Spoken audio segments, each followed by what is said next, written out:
Aplicação da lei de Talião olho por olho, dente por dente, em face da necessidade da redenção de todos os espíritos pelas reencarnações sucessivas. A lei de Talião prevalece para todos os espíritos que não edificaram ainda o santuário do amor nos corações e que representam a quase totalidade dos seres humanos. Presos, ainda, aos milênios do pretérito, não cogitaram de aceitar e aplicar o evangelho a si próprios, permanecendo encarcerados em círculos viciosos de dolorosas reencarnações expiatórias e purificadoras. Moisés proclamou a lei antiga, muitos séculos antes do Senhor. Como já dito, o profeta hebraico apresentava a revelação com a face divina da justiça, mas, com Jesus, o homem do mundo recebeu o código perfeito do amor. Se Moisés ensinava olho por olho, dente por dente, Jesus Cristo esclarecia que o amor cobre a multidão dos pecados. Daí a verdade de que as criaturas humanas se redimirão pelo amor e se elevarão a Deus por ele, anulando com o bem todas as forças que lhes possam encarcerar o coração nos sofrimentos do mundo. 273. Qual é verdadeiramente o segundo mandamento? Não farás imagens esculpidas das coisas que estão nos céus, etc., segundo alguns textos, ou não tomar o seu santo nome em vão, conforme o ensinamento da Igreja Católica de Roma. A segunda fórmula foi uma tentativa de subversão dos textos primitivos, levada a efeito pela Igreja Romana, a fim de que o seu sacerdócio encontrasse campo livre para desenvolvimento das heranças do paganismo, no que se refere às pomposas demonstrações do culto externo. 274. Qual a intenção de Moisés no Deuteronômio, recomendando que ninguém interrogasse os mortos para saber a verdade?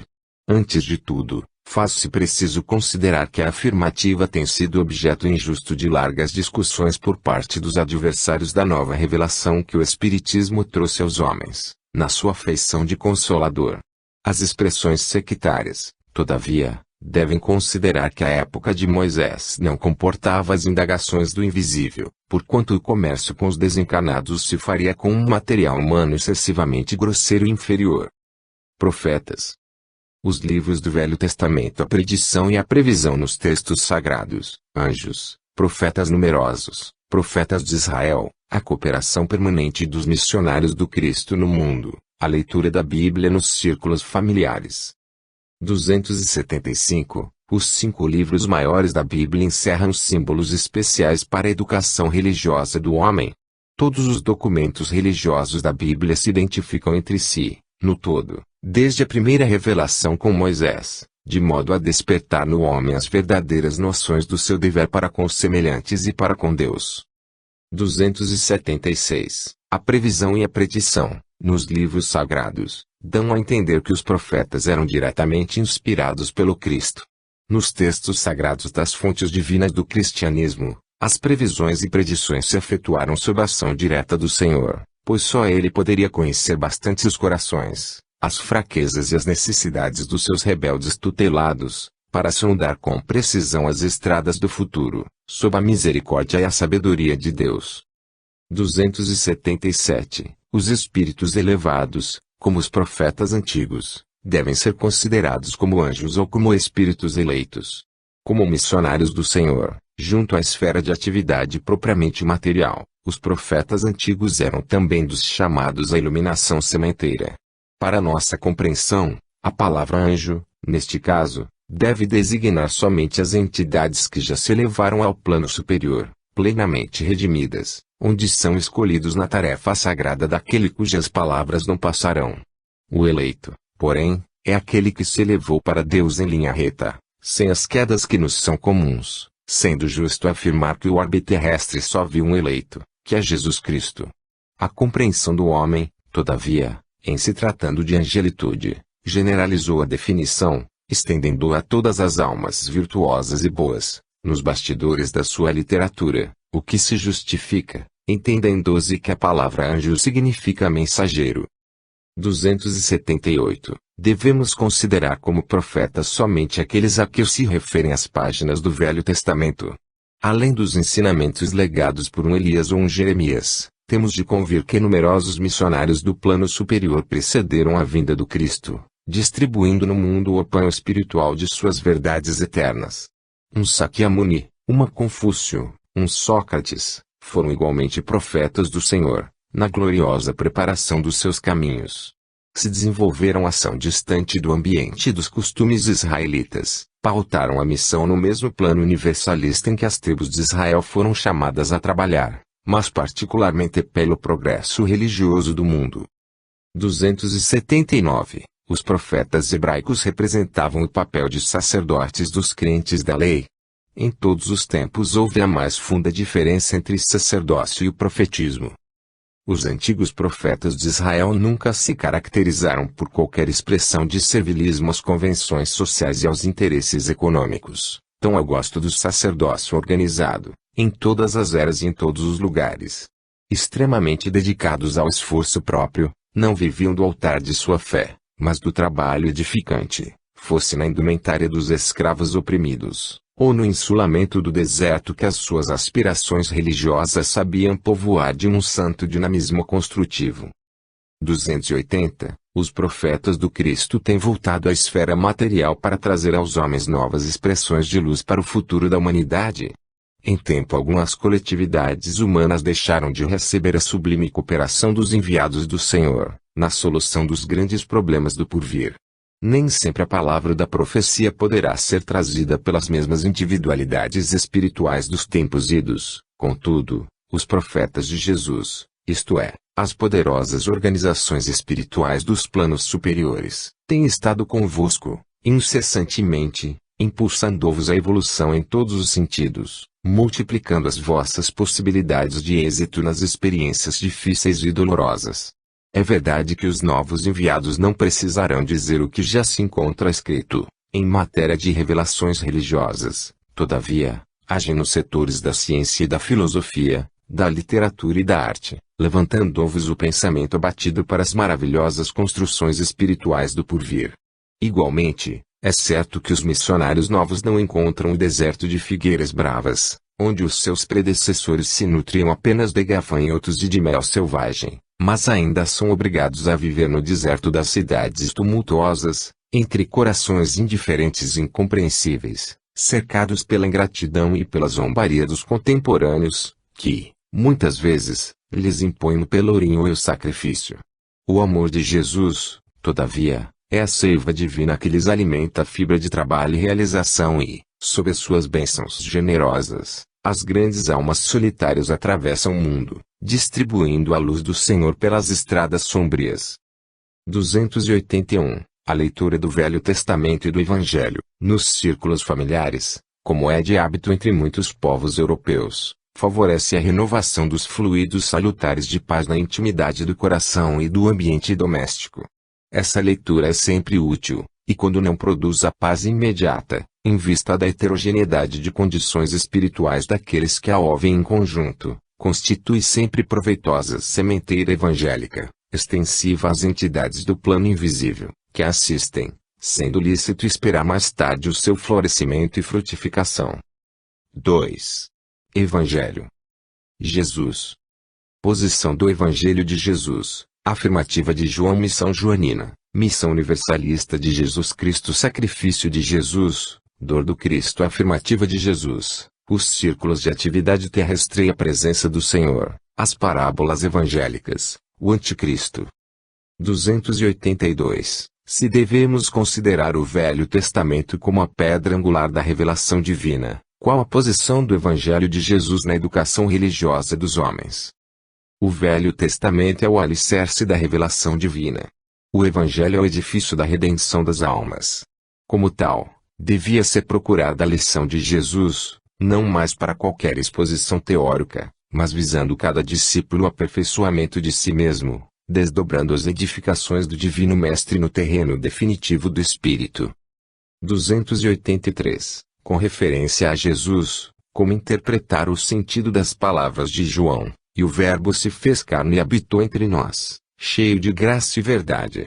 Antes de tudo, precisamos compreender que Jesus não foi um filósofo e nem poderá ser classificado entre os valores propriamente humanos, tendo em conta os valores divinos de sua hierarquia espiritual, na direção das coletividades terrícolas.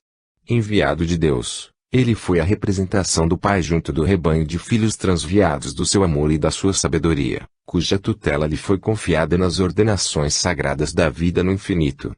Diretor angélico do orbe, seu coração não desdenhou a permanência direta entre os tutelados míseros e ignorantes, dando ensejo às palavras do apóstolo, acima referidas. 284. O apóstolo João recebeu missão diferente, na organização do Evangelho, considerando-os e a diversidade de suas exposições em confronto com as narrações de seus companheiros. Ainda aí, temos de considerar a especialização das tarefas, no capítulo das obrigações conferidas a cada um.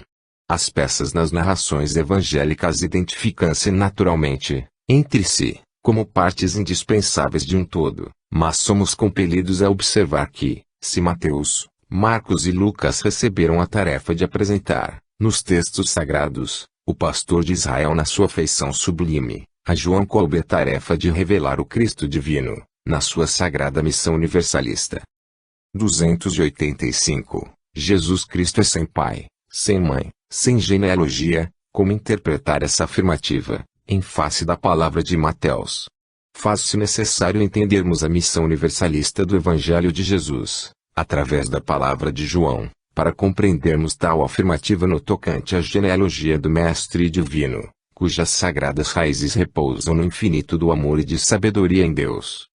286. O sacrifício de Jesus deve ser apreciado tão somente pela dolorosa expressão do Calvário.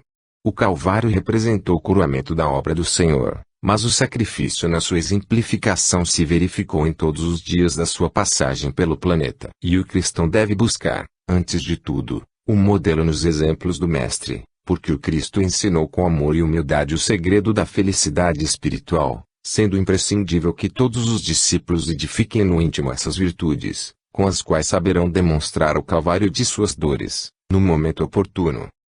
287. Numerosos discípulos do Evangelho consideram que o sacrifício do Gólgota não teria sido completo sem o máximo de dor material para o Mestre Divino. Como conceituar essa suposição em face da intensidade do sofrimento moral que a cruz lhe terá oferecido? A dor material é um fenômeno como os dos fogos de artifícios, em face dos legítimos valores espirituais. Homens do mundo, que morreram por uma ideia, muitas vezes não chegaram a experimentar a dor física, sentindo apenas a amargura da incompreensão do seu ideal.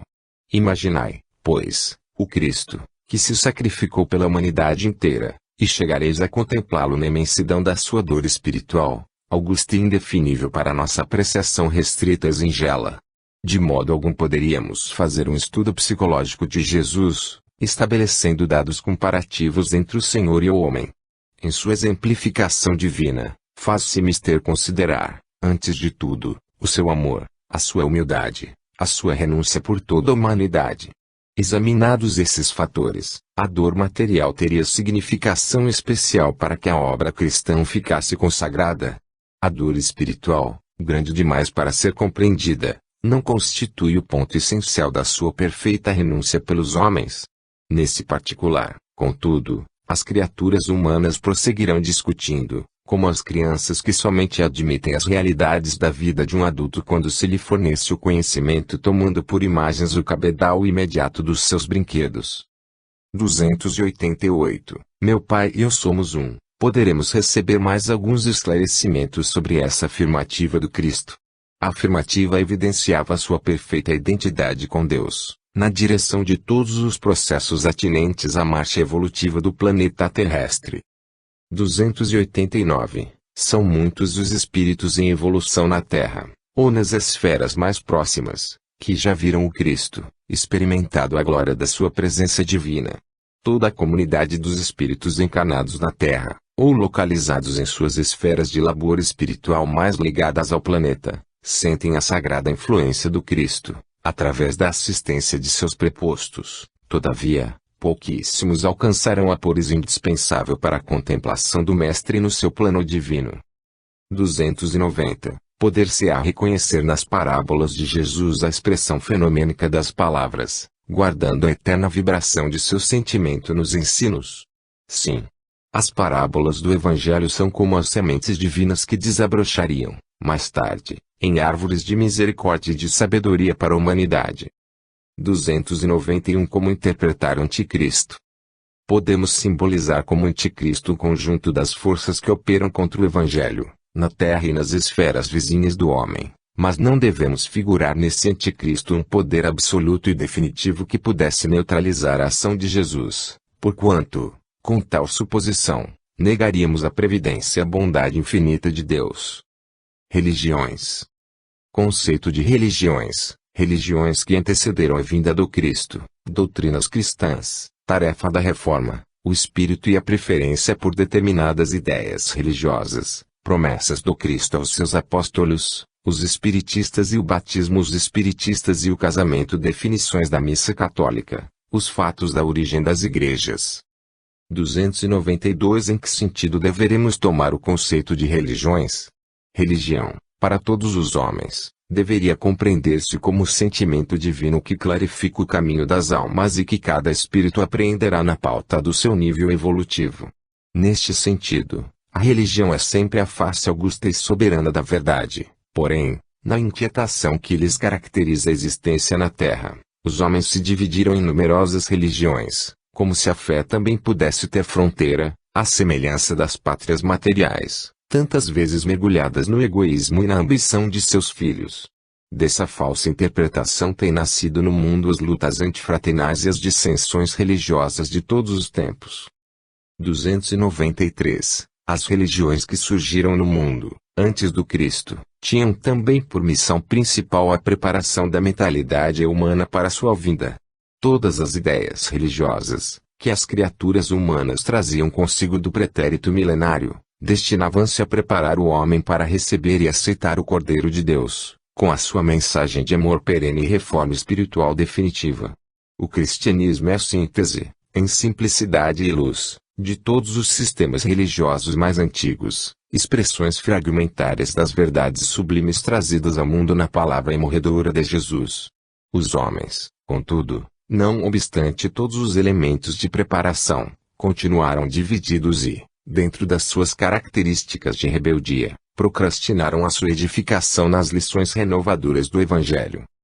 294. Reconhecendo-os que várias seitas nasceram igualmente do cristianismo, devemos considerá-las cristãs, ou simples expressões religiosas insuladas da verdade de Jesus. Todas as expressões religiosas nascidas do cristianismo se identificam pela seiva de amor do tronco que as congrega, apesar dos erros humanos de seus expositores. Os sacerdotes das mais diversas castas inventaram os manuais teológicos, os princípios dogmáticos e as fórmulas políticas. Todavia, nenhum esforço humano conseguiu deslustrar a claridade divina do amai-vos uns aos outros, base imortal de todos os ensinos de Jesus, cuja luminosa essência identifica as castas entre si, em todas as posições e tarefas especializadas que lhes foram conferidas. 295. Se as seitas religiosas nascidas do cristianismo têm uma tarefa especializada, qual será a das correntes protestantes, oriundas da Reforma? A Reforma e os movimentos que a seguiram vieram ao mundo com a missão especial de exumar a letra dos evangelhos, enterrada até então nos arquivos da intolerância clerical, nos seminários e nos conventos, a fim de que, depois da sua tarefa, pudesse o Consolador prometido, pela voz do Espiritismo cristão, ensinar os homens o Espírito Divino de todas as lições de Jesus. 296. O Espírito, antes de reencarnar, escolhe também as crenças ocultas a que se deverá submeter nas experiências da vida. Todos os espíritos, reencarnados no planeta, trazem consigo a ideia de Deus, identificando-se, de modo geral, nesse sagrado princípio. Os cultos terrestres, porém, são exteriorizações desse princípio divino, dentro do mundo convencional, depreendendo-se daí que a verdade é uma só e que as seitas terrestres são materiais de experiências e de evolução, dependendo a preferência de cada um do estado evolutivo em que se encontre no aprendizado da existência humana. Deve-se salientar, ainda, que a escolha está sempre de pleno acordo com o seu estado íntimo, seja na viciosa tendência de repousar nas ilusões do culto externo, seja pelo esforço sincero de evoluir, na pesquisa incessante da edificação divina. 297. considerando que a convenção social confere aos sacerdotes das seitas cristãs certas prerrogativas na realização de determinados acontecimentos da vida, como interpretar as palavras de Mateus: tudo o que ligardes na terra, será ligado no céu. Se os sacerdotes, tantas vezes, não se mostram dignos de falar no mundo em nome de Deus, faz-se indispensável observar que as palavras do Cristo foram dirigidas aos apóstolos e que a missão de seus companheiros não era restrita ao ambiente das tribos de Israel, tendo a sua divina continuação além das próprias atividades terrestres. Até hoje, os discípulos diretos do Senhor têm a sua tarefa sagrada, em cooperação com o Mestre Divino, junto da humanidade, a Israel mística dos seus ensinamentos.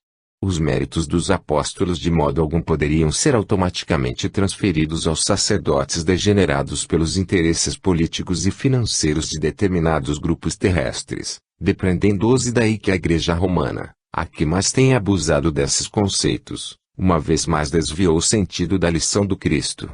Importa, porém, lembrarmos neste particular a promessa de Jesus, de que estaria sempre entre aqueles que se reunissem sinceramente em seu nome.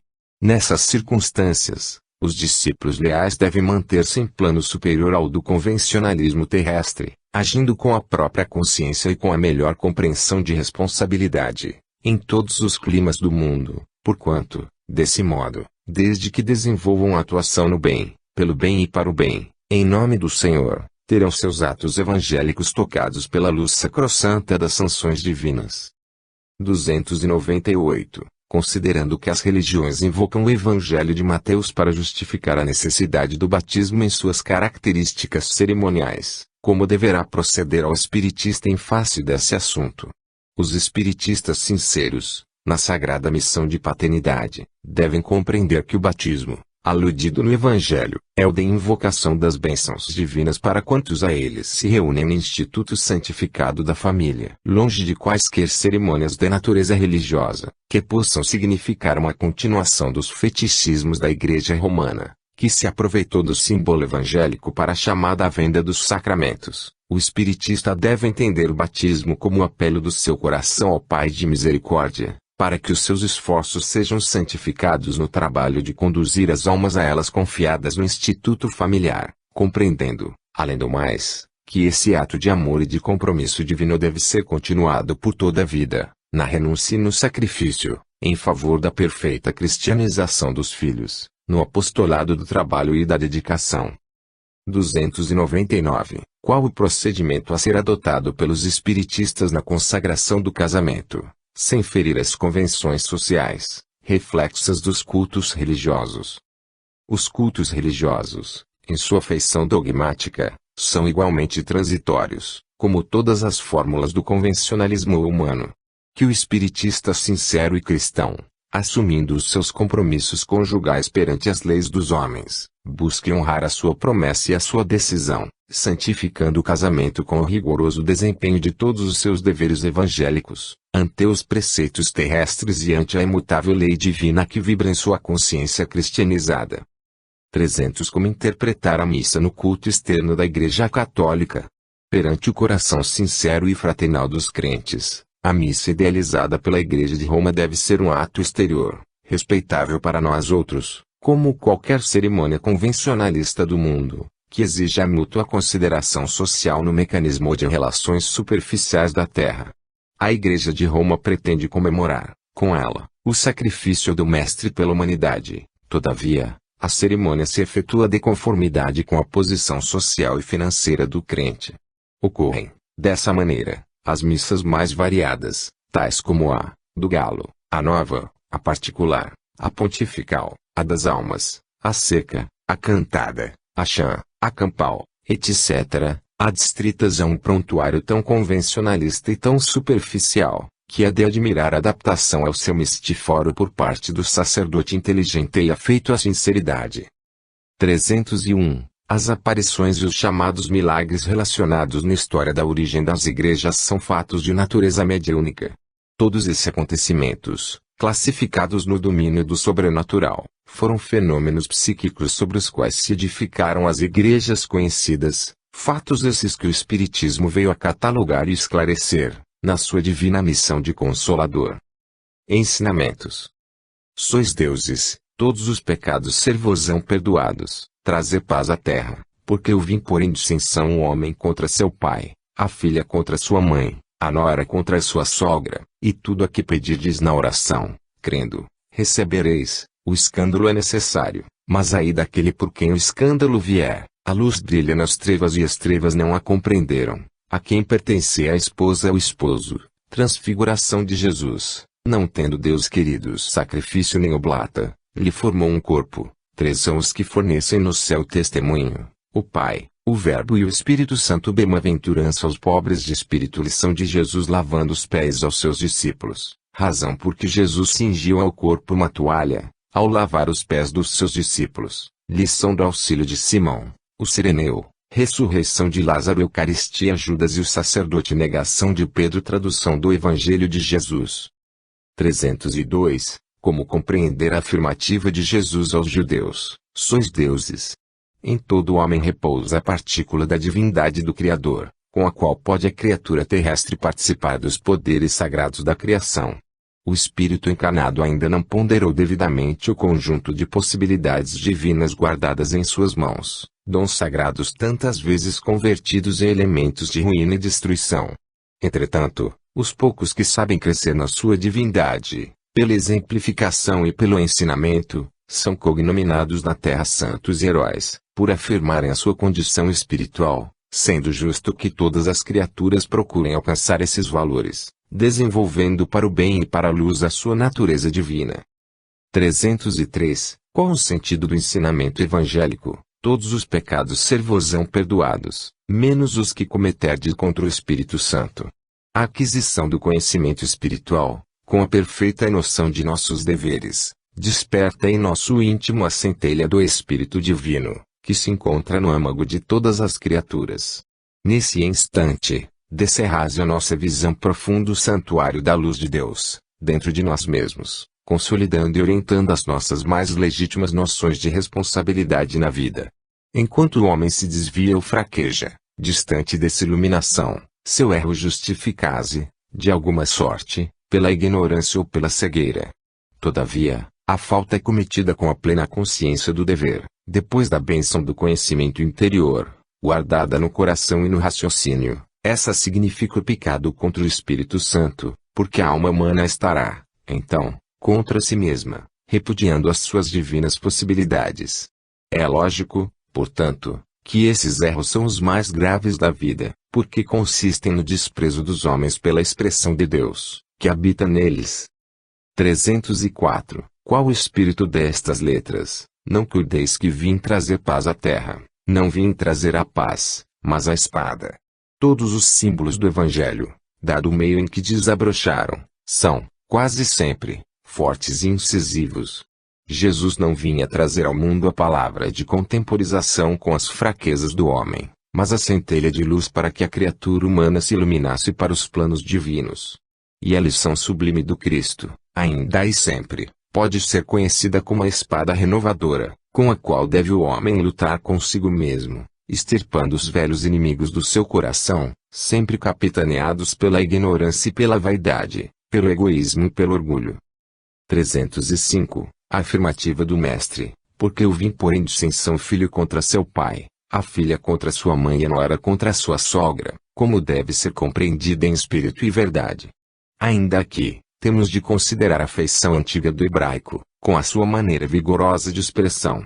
Seria absurdo admitir que o Senhor viesse estabelecer a perturbação no sagrado instituto da família humana, nas suas elevadas expressões afetivas, mas, sim, que os seus ensinamentos consoladores seriam o fermento divino das opiniões, estabelecendo os movimentos naturais das ideias renovadoras, fazendo luz no íntimo de cada um, pelo esforço próprio, para a felicidade de todos os corações.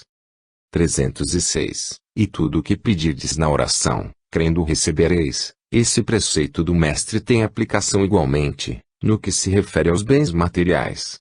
O seja feita a vossa vontade, da oração comum, constitui nosso pedido geral a Deus, cuja providência, através dos seus mensageiros, nos proverá o espírito ou a condição de vida do mais útil, conveniente e necessário ao nosso progresso espiritual, para a sabedoria e para o amor. O que o homem não deve esquecer, em todos os sentidos e circunstâncias da vida, é a prece do trabalho e da dedicação, no santuário da existência de lutas purificadoras, porque Jesus abençoará as suas realizações de esforço sincero. 307. Porque disse Jesus que o escândalo é necessário, mas ai daquele por quem o escândalo vier. Num pano de vida, onde quase todos se encontram pelo escândalo que praticaram no pretérito, é justo que o mesmo escândalo seja necessário, como elemento de expiação, de prova ou de aprendizado, porque aos homens falta ainda aquele amor que cobre a multidão dos pecados. As palavras do ensinamento do Mestre ajustam-se, portanto, de maneira perfeita, à situação dos encarnados no mundo, sendo lastimáveis os que não vigiam, por se tornarem, desse modo, instrumentos de tentação nas suas quedas constantes, através dos longos caminhos. 308. As palavras de João, a luz brilha nas trevas e as trevas não a compreenderam, tiveram aplicação somente quando desemplificação do Cristo, há 2000 anos, ou essa aplicação é extensiva à nossa era. As palavras do apóstolo referência à sua época, todavia, o simbolismo evangélico do seu enunciado estende-se aos tempos modernos, nos quais a lição do Senhor permanece incompreendida para a maioria dos corações, que persistem em não ver a luz, fugindo à verdade. 309. Em que sentido devemos interpretar as sentenças de João Batista, a quem pertence a esposa ou esposo, mas o amigo do esposo, que com ele está e ouve, muito se regozija por ouvir a voz do esposo. Pois este gozo eu agora experimento, é preciso que ele cresça e que eu diminua. O esposo da humanidade terrestre é Jesus Cristo, o mesmo Cordeiro de Deus que arranca as almas humanas dos caminhos escusos da impenitência. O amigo do esposo é o seu precursor, cuja expressão humana deveria desaparecer, a fim de que Jesus resplandecesse para o mundo inteiro, no seu evangelho de verdade e vida. 310. A transfiguração do Senhor é também um símbolo para a humanidade? Todas as expressões do Evangelho possuem uma significação divina e, no Tabor, contemplamos a grande lição de que o homem deve viver a sua existência, no mundo, sabendo que pertence ao céu, por sua sagrada origem, sendo indispensável, desse modo, que se desmaterialize, a todos os instantes, para que se desenvolva em amor e sabedoria, na sagrada exteriorização da virtude celeste, cujos germes lhe dormitam no coração. 311. Qual o sentido da afirmativa do texto sagrado, acerca de Jesus, não tendo Deus querido sacrifício nem oblata, lhe formou um corpo? Para Deus, o mundo não mais deveria persistir no velho costume de sacrificar nos altares materiais, em seu nome, razão por que enviou aos homens a palavra do Cristo, a fim de que a humanidade aprendesse a sacrificar no altar do coração, na ascensão divina dos sentimentos para o seu amor. 312. Como interpretar a afirmativa de João? Três são os que fornecem testemunho no céu: o Pai, o Verbo e o Espírito Santo. João referia-se ao Criador, a Jesus, que constituía para a terra a sua mais perfeita personificação, e a legião dos espíritos redimidos e santificados que cooperam com o Divino Mestre, desde os primeiros dias da organização terrestre, sob a misericórdia de Deus. 313. Como entender a bem-aventurança conferida por Jesus aos pobres de espírito?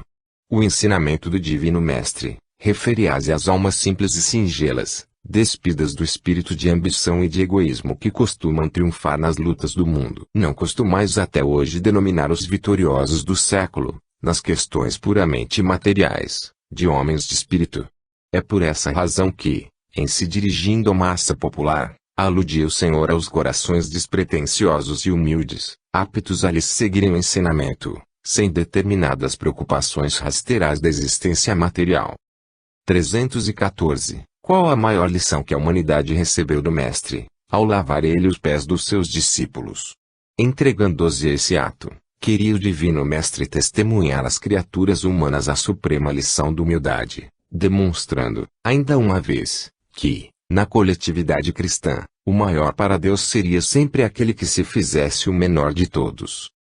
315. Por que razão Jesus, ao lavar os pés dos discípulos, cingiu-se com uma toalha?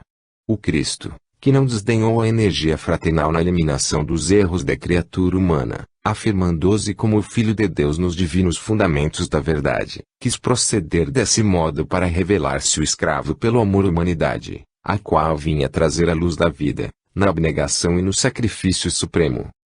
316. Aceitando Jesus o auxílio de Simão, o Cireneu, desejava deixar um novo ensinamento às criaturas. Essa passagem evangélica encerra o ensinamento do Cristo, concernente à necessidade de cooperação fraternal entre os homens, em todos os trâmites da vida. 317. A ressurreição de Lázaro, operada pelo Mestre, tem um sentido oculto, como lição à humanidade. O episódio de Lázaro era um selo divino identificando a passagem do Senhor, mas também foi o símbolo sagrado da ação do Cristo sobre o homem, testemunhando que o seu amor arrancava a humanidade do seu sepulcro de misérias, humanidade da qual tem o Senhor dado o sacrifício de suas lágrimas, ressuscitando-a para o sol da vida eterna, nas sagradas lições do seu evangelho de amor e de redenção. 318. Poderemos receber um ensinamento sobre a Eucaristia, dado o costume tradicional da Igreja Romana, que recorda a ceia dos discípulos com vinho e a hóstia. A verdadeira Eucaristia evangélica não é a do pão e do vinho materiais, como pretende a Igreja de Roma, mas a identificação legítima e total do discípulo com Jesus, de cujo ensino de amor e sabedoria deve aurir a essência profunda, para a iluminação dos seus sentimentos e do seu raciocínio, através de todos os caminhos da vida. 319. Quem terá recebido maior soma de misericórdia na justiça divina? Judas, o discípulo infiel, mas iludido e arrependido, ou o sacerdote maldoso e indiferente, que o induziu à defecção. Quem ha recebido mais misericórdia, por mais necessitado e indigente, é o mau sacerdote de todos os tempos, que, longe de confundir a lição do Cristo uma só vez, vem praticando a defecção espiritual para com o Divino Mestre, desde muitos séculos. 320. Que ensinamentos nos oferece a negação de Pedro? A negação de Pedro serve para significar a fragilidade das almas humanas, perdidas na invigilância e na despreocupação da realidade espiritual, deixando-se conduzir, indiferentemente, aos torvelinhos mais tenebrosos do sofrimento, sem cogitarem de um esforço legítimo e sincero, na definitiva edificação de si mesmas. 321. Qual a edição dos Evangelhos que melhor traduz a fonte original? A grafia original dos Evangelhos já representa em si mesmo a própria tradução do ensino de Jesus, considerando-se que essa tarefa foi delegada aos seus apóstolos. Sendo razoável estimarmos, em todas as circunstâncias, os esforços sinceros, seja qual for o meio onde se desdobram, apenas consideramos que, em todas as traduções dos ensinamentos do Mestre Divino, se torna imprescindível separar da letra o espírito. Poderia objetar que a letra deveria ser simples e clara. Convenhamos que sim, mas importa observar que os evangelhos são o roteiro das almas, e é com a visão espiritual que devem ser lidos, pois, constituindo a cátedra de Jesus, o discípulo que deles se aproximar com a intenção sincera de aprender encontra, sob todos os símbolos da letra, a palavra persuasiva e doce, simples e enérgica, da inspiração do seu Mestre imortal. 3. Amor. União. Graduação do amor na natureza. Almas gêmeas. Comprovação da teoria das almas gêmeas no texto sagrado. Atração das almas gêmeas, as almas gêmeas e o amor universal. Lição de Jesus Cristo. Uniões matrimoniais no mundo. A saudade e os espíritos evolutivos. Auxílio da alma encarnada. Eunucos pelo reino dos céus. 322. Há uma gradação do amor, no seio das manifestações da natureza visível e invisível. Sem dúvida, essa gradação existiu em todos os tempos, como gradativa é a posição de todos os seres na escala infinita do progresso. O amor é a lei própria da vida e, sob o seu domínio sagrado, todas as criaturas e todas as coisas se reúnem ao Criador, dentro do plano grandioso da unidade universal. Desde as manifestações mais humildes dos reinos inferiores da natureza, observamos a exteriorização do amor em sua feição divina. Na poeira cósmica, sínteses da vida tem as atrações magnéticas profundas. Nos corpos simples vemos as chamadas precipitações da química. Nos reinos mineral e vegetal verificamos o problema das combinações indispensáveis. Nas expressões da vida animal observamos o amor em tudo, em gradações infinitas, da violência à ternura, nas manifestações do irracional. No caminho dos homens é ainda o amor que preside a todas as atividades da existência em família e em sociedade. Reconhecida sua luz divina em todos os ambientes, observaremos a união dos seres como um ponto sagrado de referência dessa lei única que dirige o universo. Das expressões de sexualidade, o amor caminha para o supersexualismo, marchando sempre para as sublimadas emoções da espiritualidade pura, pela renúncia e pelo trabalho santificantes, até alcançar o amor divino, atributo dos seres angelicais, que se edificaram para a união com Deus, na execução de seus sagrados desígnios no universo. 323 será uma verdade a teoria das almas gêmeas. No sagrado mistério da vida, cada coração possui no infinito a alma gêmea da sua companheira divina para a viagem à gloriosa imortalidade. Criadas umas para as outras, as almas gêmeas se buscam, sempre que separadas. A união perene é-lhes aspiração suprema e indefinível. Milhares de seres, se transviados no crime ou na inconsciência, experimentaram a separação das almas que os sustentam, como a provação mais ríspida e dolorosa, e no drama das existências mais obscuras vemos sempre a atração eterna das almas que se amam mais intimamente, envolvendo umas para as outras num turbilhão de amizades angustiosas, atração que é superior a todas as expressões convencionais da vida terrestre. Quando se encontram no acervo real para os seus corações, o da aventura de sua união pela qual não trocariam todos os impérios do mundo, e a única amargura que lhes empana é a alegria é a perspectiva de uma nova separação pela morte, perspectiva essa que a luz da nova revelação veio dissipar, descerrando para todos os espíritos amantes do bem e da verdade os horizontes eternos da vida. 324. Existe nos textos sagrados algum elemento de comprovação para a teoria das almas gêmeas?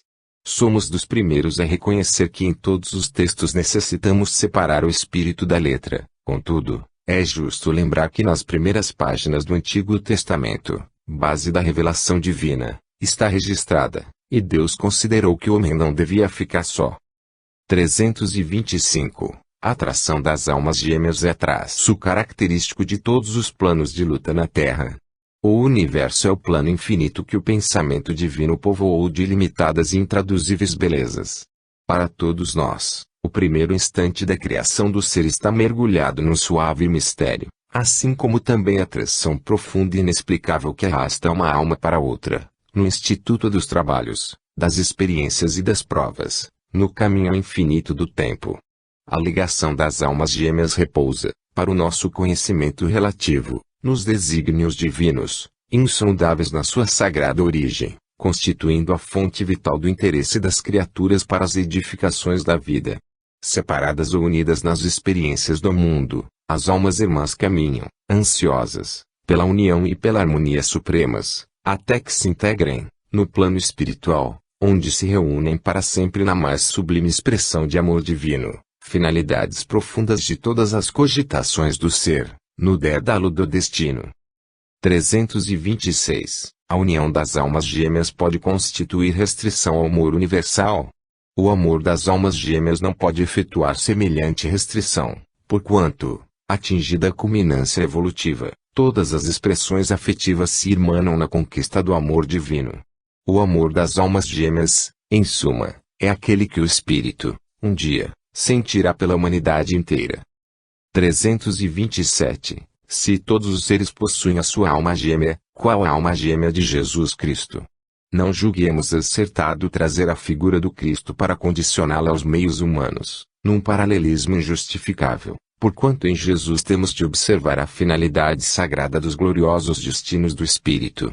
Nele cessou os processos, sendo indispensável reconhecer na sua luz as realizações que nos compete atingir, representando para nós outros a síntese do amor divino. Somos compelidos a considerar que de sua culminância espiritual enlaçou no seu coração magnânimo, com a mesma dedicação, a humanidade inteira, depois de realizar o amor supremo. 328. Perante a teoria das almas gêmeas, como esclarecer a situação dos viúvos que procuram novas uniões matrimoniais, alegando a felicidade encontrada no lar primitivo? Não devemos esquecer que a Terra ainda é uma escola de lutas regeneradoras ou expiatórias, onde o homem pode consorciar-se várias vezes, sem que a sua união matrimonial se efetue com a alma gêmea da sua, muitas vezes distante da esfera material. A criatura transviada, até que se espiritualize para a compreensão desses laços sublimes, está submetida, no mapa de suas provações, a tais experiências, por vezes pesadas e dolorosas. A situação de inquietude e subversão de valores na alma humana justifica essa aprovação terrestre, caracterizada pela distância dos espíritos amados, que se encontram num plano de compreensão superior, os quais, longe de desdenharem as boas experiências dos companheiros de seus afetos, buscam facultá-lhes com a máxima dedicação, de modo a facilitar o seu avanço direto às mais elevadas conquistas espirituais. 329. Os espíritos evolutivos, pelo fato de deixarem algum amado na Terra, ficam ligados ao planeta pelos laços da saudade. Os espíritos superiores não ficam propriamente ligados ao orbe terreno, mas não perdem o interesse afetivo pelos seres amados que deixaram no mundo, pelos quais trabalham com ardor, impulsionando-os na estrada das lautas redentoras, em busca das culminâncias da perfeição. O saudade, nessas almas santificadas e puras, é muito mais sublime e mais forte, por nascer de uma sensibilidade superior, salientando-se que, convertida no interesse divino, opera as grandes abnegações do céu, que seguem os passos vacilantes do espírito encarnado, através de sua peregrinação expiatória ou redentora na face da terra.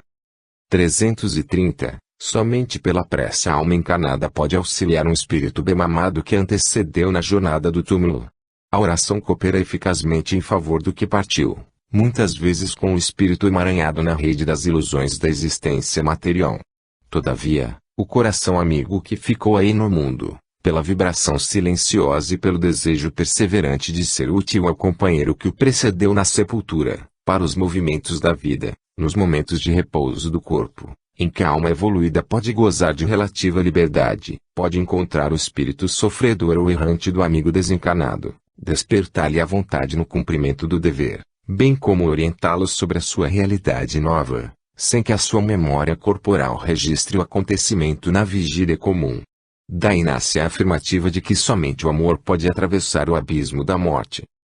331. Como devemos interpretar a sentença? Há eunucos que se castraram a si mesmos, por causa do reino dos céus.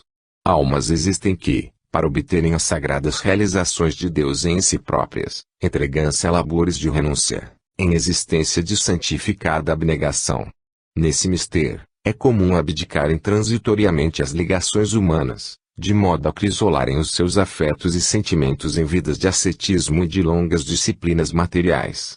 Quase sempre, os que na terra se fazem eunucos para os reinos do céu, agem de acordo com os dispositivos sagrados de missões redentoras, nas quais, pelo sacrifício e pela dedicação, se redimem entes amados ou alma gêmea da sua, exilados nos caminhos expiatórios.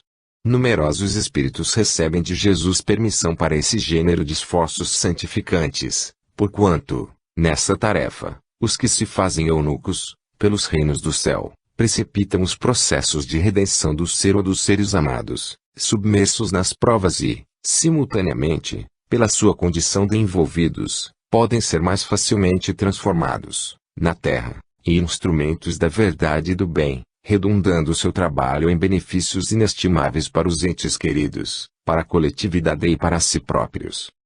Perdão. Perdoar e não perdoar. O perdão na lei divina, perdão e esclarecimento, perdão sincero, arrependimento e resgate das culpas, conciliação, perdoar 70 vezes 7, ódio, perdão e esquecimento, os desencarnados e as acusações do mundo. 332. Perdoar e não perdoar significa absolver e condenar?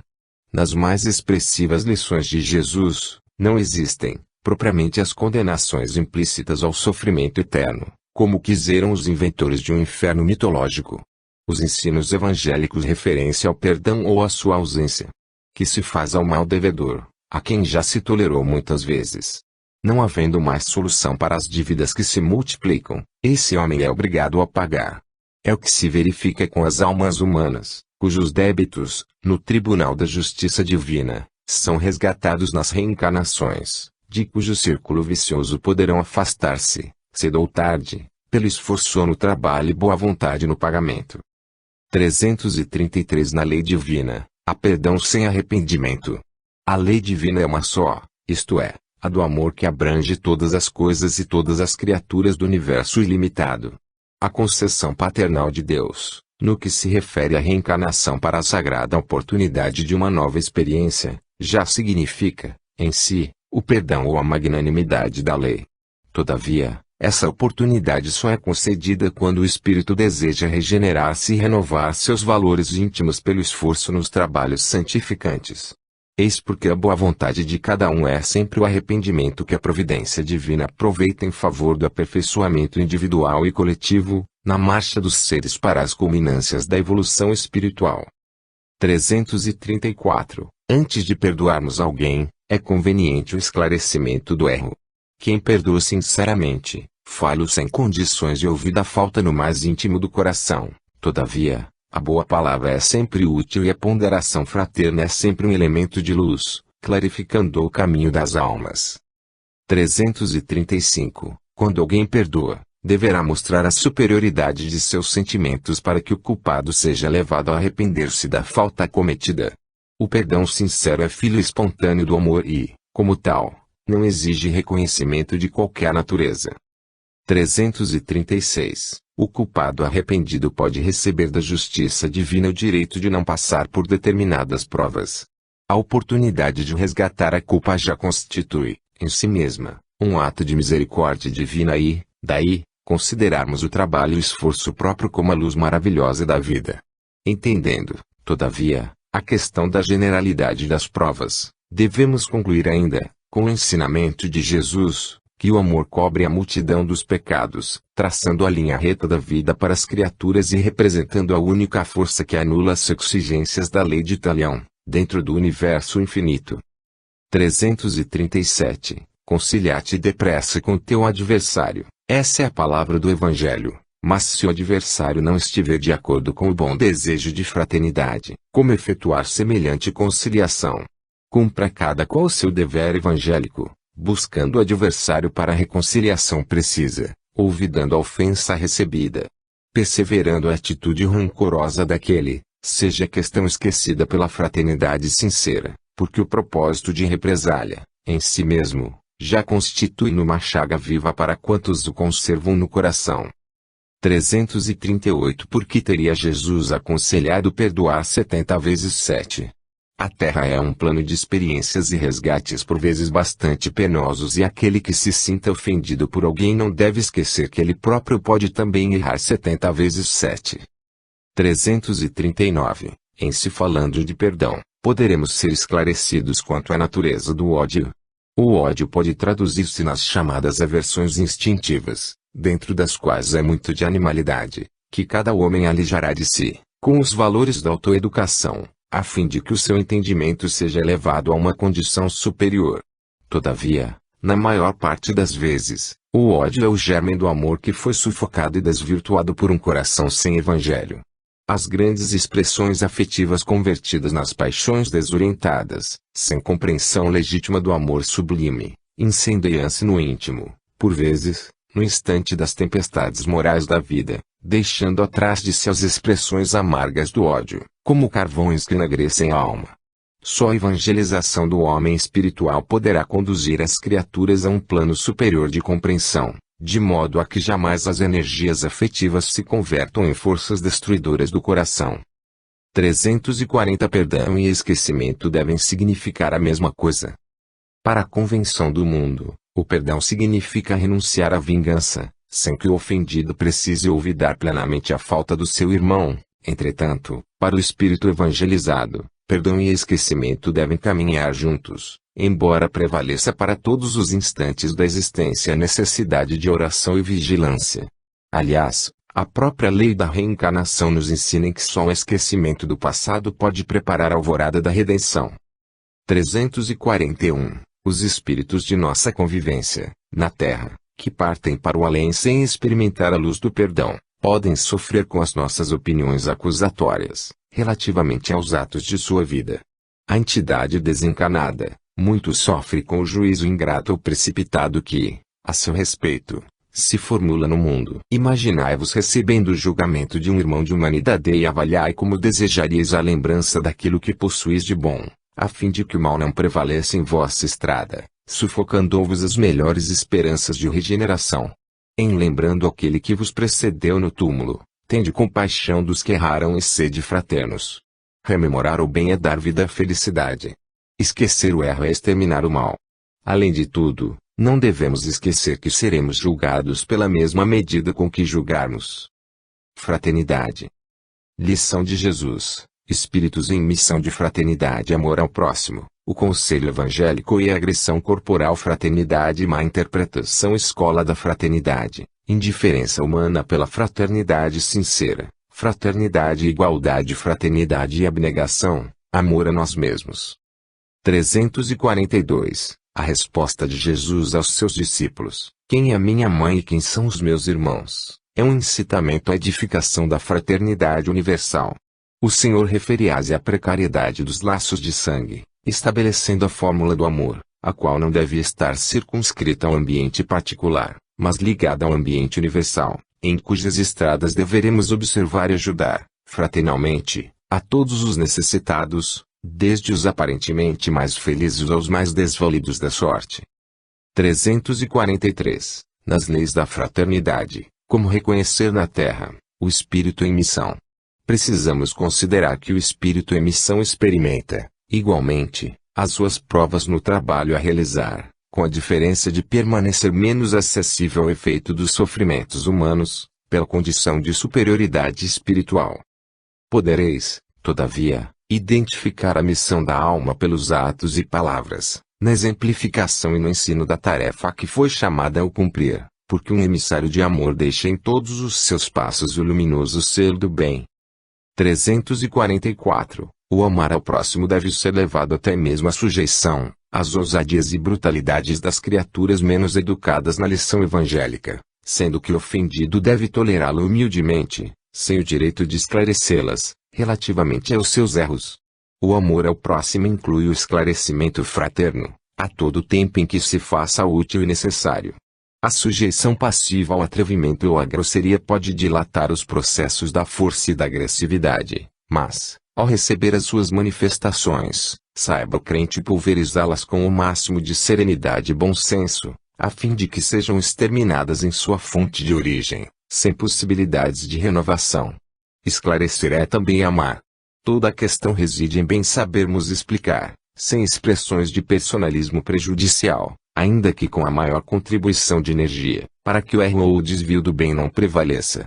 Quanto aos processos de esclarecimentos, devem eles dispensar, em qualquer tempo e situação, o concurso da força física, sendo justo que demonstrem as nuances de energia, requeridas pelas circunstâncias, variando, desse modo, de conformidade com os acontecimentos e com fundamento invariável no bem geral. 345. O preceito evangélico: se alguém te bater numa face, apresenta-lhe a outra, deve ser observado pelo cristão, mesmo quando seja vítima de agressão corporal não provocada. O homem terrestre, com as suas taras seculares, tem inventado numerosos recursos humanos para justificar a chamada legítima defesa, mas a realidade é que toda a defesa da criatura está em Deus. Somos de parecer que, agindo um homem com a chave da fraternidade cristã, podeis extinguir o fermento da agressão, com a luz do bem e da serenidade moral. Acreditando, contudo, no fracasso de todas as tentativas pacíficas, o cristão sincero, na sua afeição individual, nunca deverá cair ao nível do agressor, sabendo estabelecer, em todas as circunstâncias, a diferença entre os seus valores morais e os instintos animalizados da violência física. 346. Nas lutas da vida, como levar a fraternidade evangélica àqueles que mais estimamos, se, por vezes, nosso esforço pode ser mal interpretado, conduzindo-nos a situações mais penosas.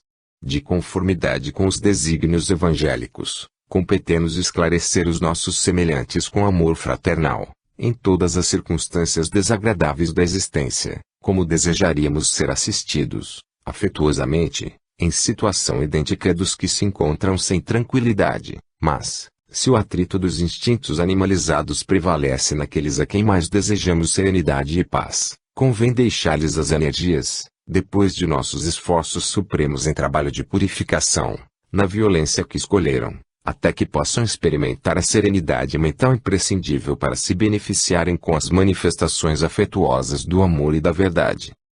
347 A Terra é a escola de fraternidade, ou penitenciária de regeneração. A Terra deve ser considerada a escola de fraternidade para o aperfeiçoamento e regeneração dos espíritos encarnados. As almas que aí se encontram em tarefas purificadoras, muitas vezes colimam